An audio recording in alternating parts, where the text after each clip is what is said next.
नमस्कार. आज आपण 54व्या श्लोकाचा अर्थ जाणून घेणार आहोत. जर वरील उपायांनी तुमचे दर्शन होणार नाही तर कोणत्या उपायाने होऊ शकेल अशी जिज्ञासा झाल्यावर भगवंत म्हणतात. श्लोक 54.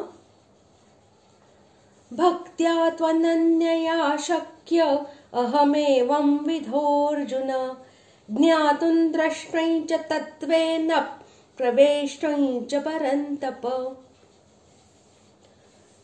श्लोकाचा अर्थ.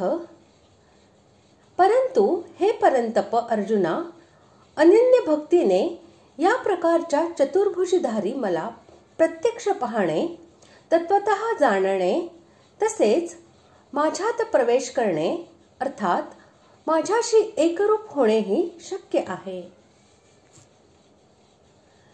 जिच्याद्वारे भगवंतांचे दिव्य चतुर्भुज रूप पाहता येते, जाणता येते आणि त्यात प्रवेश करता येतो, ती अनन्य भक्ती म्हणजे भगवंतांच्या बद्दल अनन्य प्रेमयुक्त होणे, तसेच आपले मन, इंद्रिये व शरीर आणि धन, जन इत्यादी सर्वस्व हे भगवंतांचे समजून भगवंतांसाठी भगवंतांच्याच सेवेमध्ये नेहमी लावणे म्हणजे अनन्य भक्ती होय.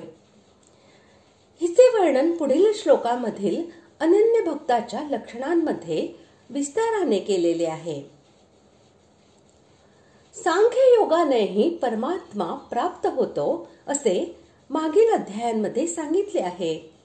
मग येथे फक्त अनन्य भक्ती हीच भगवंताला पाहणे इत्यादींचा हेतू आहे असे सांगितले आहे, कारण सांख्य योगाने निर्गुण ब्रह्माची प्राप्ती होते असे सांगितले आहे आणि ते पूर्णपणे खरे आहे.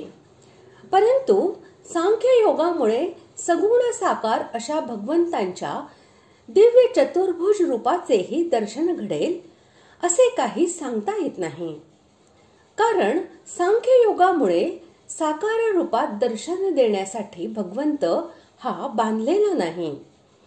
इथे हे प्रकरणही सगुण भगवंताच्या दर्शनाचेच आहे, म्हणून येथे फक्त अनन्य भक्ती हीच भगवत दर्शन इत्यादीचा हेतू आहे असे सांगितले आहे. अशा प्रकारे आज आपण 54व्या श्लोकाचा अर्थ जाणून घेतला. पुढील भागात आपण 55व्या श्लोकाचा अर्थ जाणून घेणार आहोत.